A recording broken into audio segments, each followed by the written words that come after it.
Salut les terrestres extra, c'est Jean de JM Dessin et je vous souhaite la bienvenue sur ma chaîne YouTube.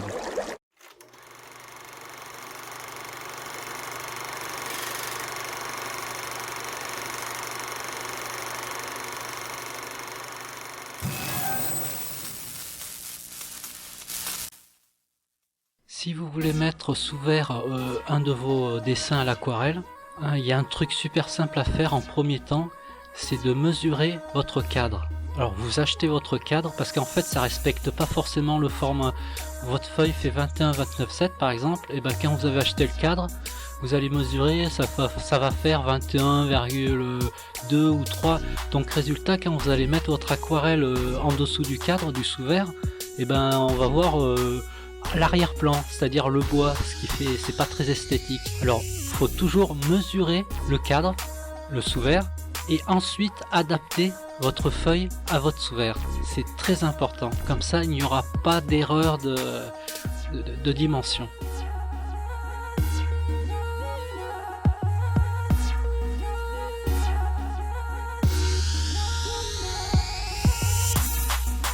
Après avoir réalisé mon croquis, j'utilise une gomme de masquage, alors communément appelée Drywing Gum. En fait c'est une gomme liquide avec un solvant dedans, c'est pour préserver des zones plus claires, carrément des zones blanches. Alors ne faites pas comme moi, parce que moi c'est juste pour vous montrer, ne secouez jamais votre flacon. Je vais vous montrer par la suite que ça va créer des bulles.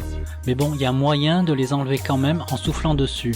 Alors le mieux c'est de tremper votre pinceau, dans de l'eau bien sûr, pour éviter justement que la gomme sèche au fur et à mesure et empêche votre pinceau. Alors avec le pinceau, vous remuez, vous mélangez votre gomme liquide. C'est très important, ne secouez pas. Je le fais exprès pour vous. Dans un premier temps, je remplis grossièrement le centre du croquis. Pourquoi? Parce qu'en fait, le pinceau il est peut-être pas trop précis pour les zones, pour les contours par exemple du croquis. Donc je vais utiliser une autre technique. C'est un morceau, c'est un manche de pinceau. J'ai taillé avec mon cutter et ben vous allez voir, c'est beaucoup plus précis pour les contours et les machins. Donc au début, vous avez compris, j'étale en fait en partant du centre plus ou moins, mais je laisse une petite marge d'erreur justement pour être plus précis par la suite. Alors en cours de route, même si vous n'avez pas fini votre remplissage, au Drywing Gum, il y a une petite astuce, c'est de rincer quand même de temps en temps le pinceau dans l'eau. Ça va éviter justement que la gomme se fige et colle l'épaule de votre pinceau et va vous le tuer, mais à vie quoi. Donc vous pouvez le sauver, car de temps en temps, par exemple vous remplissez, ça vous prend je vais dire les 5 minutes, et vous le trempez au moins 2 ou 3 fois dans l'eau pour le rincer et recommencer et continuer quoi en fait. Là c'est sûr et certain, votre pinceau il sera nickel comme au début.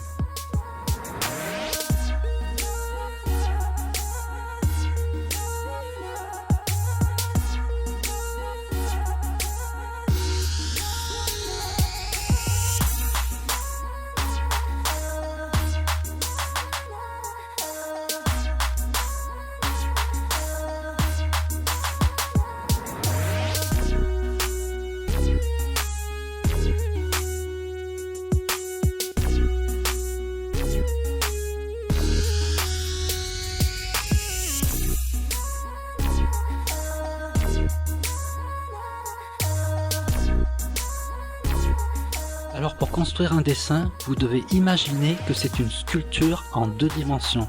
Alors pourquoi? Car vous allez rajouter de la matière, donc superposition, bon là c'est du nuance de gris mais en couleur c'est pareil. Et aussi retirer de la matière. Grâce à un pinceau humide, vous allez pouvoir légèrement éclaircir certaines zones que vous estimez trop foncées.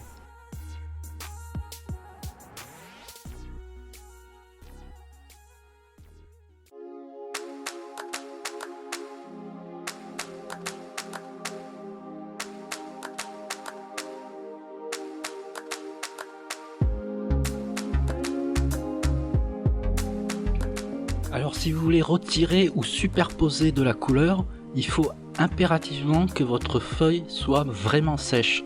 Alors pas si vous touchez, vous sentez de l'humidité, laissez tomber quoi, parce que vous allez passer le pinceau, ça va retirer justement du pigment.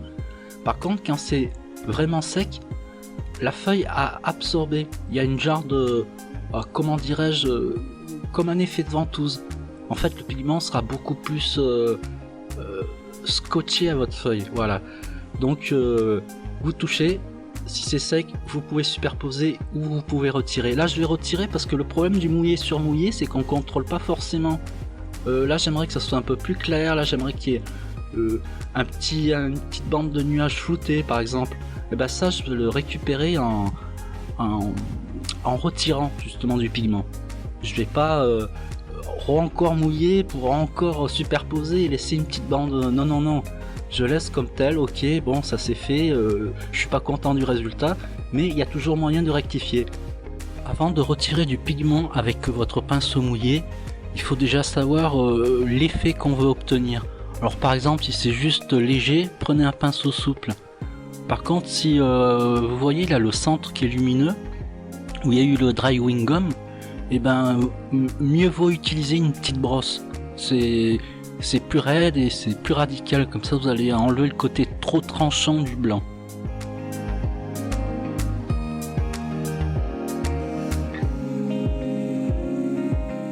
Au bout d'un moment, vous allez constater à force de superposer des couches une genre de saturation des superpositions.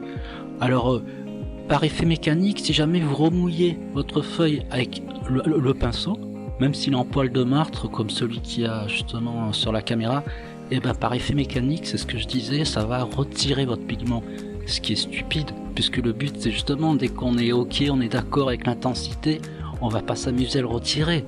Voilà, donc il y a une petite astuce, c'est d'utiliser un vaporisateur. Comme ça il n'y a pas d'effet mécanique, il n'y a pas de frottement sur votre feuille qui va tout foutre en l'air votre travail, quoi. Alors vous pouvez le fabriquer vous-même, hein, vous récupérez un vaporisateur du genre, tu sais, pour les carreaux et tout, pour laver les vitres. Il faut que le truc soit vide et il faut aussi mettre de l'eau et pulvériser plusieurs fois pour retirer tout le produit qu'il y a dedans, quoi. Il faut que ça soit vraiment que de l'eau dans le système. Alors moi j'ai utilisé une petite bouteille rigide d'un demi-litre parce que même si le pas de vis il y a un standard ISO, si vous mettez une petite bouteille de genre, je vais pas citer de marque, d'eau minérale à 50 centilitres, ça peut s'écraser, c'est trop fin. Donc j'ai préféré prendre un truc un peu plus rigide, voilà. Sinon, comme j'ai dit, les pas de vis sont standards, donc ça s'adapte aux bouteilles tranquille. Par contre, ne prenez pas 1 litre ou 1 litre 50, ça va être beaucoup trop lourd. Et ça peut même occasionner des problèmes. Le système peut se détacher à cause du poids parce que on va vaporiser avec des angles différents et puis voilà quoi. Donc il faut que ça soit super important, un pas de vis. Hein. Ne prenez pas un truc qui se clipse sur la bouteille parce que là le poids avec l'eau ça va, mais tout d'un coup ça va lâcher sur la feuille, c'est une catastrophe quoi.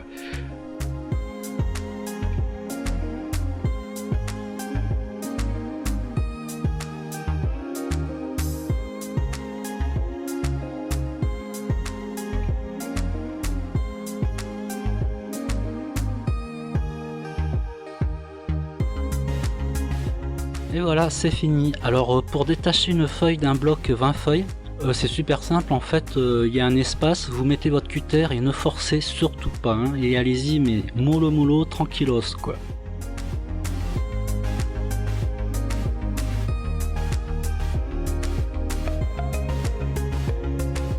Vous voyez que pour pas bien cher, eh ben, vous pouvez décorer votre maison ou votre appart.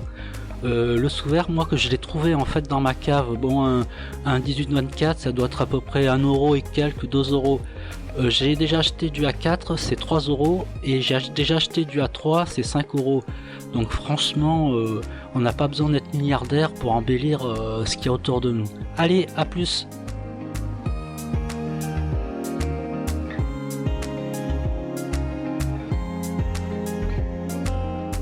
Merci d'avoir regardé ma vidéo jusqu'au bout et à bientôt sur ma chaîne YouTube. N'oublie pas de me liker et de me laisser un commentaire si tu veux que je te réponde. A plus et Terrestre Extra pour un autre tuto sympa et utile. Et n'oubliez pas que les sujets sont en vous et autour de vous, donc sortez et allez respirer les oiseaux.